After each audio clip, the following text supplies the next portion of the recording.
Even though A$AP Rocky's had a lot of time in the spotlight, time and time again, he still had multiple run-ins with the law. He's been able to move on from cases over and over, but this time, Rocky was facing over 20 years. This all started back in November 2021 after a situation where A$AP Rocky was accused by his old friend A$AP Relly of shooting him. A$AP Relly used to be friends with Rocky back when they were kids, and Relly used to be an A$AP mob. He took this case to the police and claimed that Rocky threatened to take his life and that the bullets grazed his knuckle. Rocky got arrested a few months later in April of 2022, but he got bailed out of jail. At the beginning of 2025, when the trial started, he maintained his innocence throughout the whole thing, and he wasn't finna plead guilty. He was so sure about beating this case that he turned down a guilty plea that would only have him do 6 months. Keep in mind, Rocky could have faced 24 years behind bars for this shit, so his only choice was to fight it in court. Now technically there was evidence, but the quote-unquote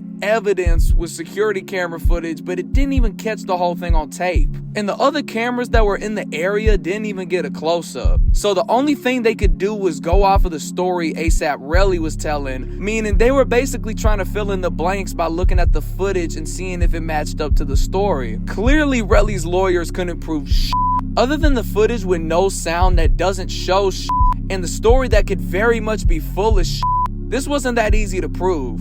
Apparently there was a 911 call reporting shots fired in the area where the situation happened, but that wasn't enough to lock up Rocky. And for some reason, Relly came back to the scene where it all went down and picked up the bullets. That was a really weird look for him in the courtroom. On top of the fact they never found the strap and they couldn't even figure out if it was a real one. The prosecutors couldn't find nothing, and this whole thing really looked like a waste of time. A$AP Rocky's lawyer said that he used a fake gun from a music video in self-defense. 2 people in Rocky's circle testified and said the same thing, and apparently Rocky's lawyers found audio of a dude who sounded like A$AP Relly saying he dropped the whole case if he got paid from a separate lawsuit against Rocky. Even though Relly denied it was him, he was looking like he only wanted a payday this whole time. And finally, after 4 years, a 3-week trial, and another 3 hours for the jury to decide, A$AP Rocky was found not guilty.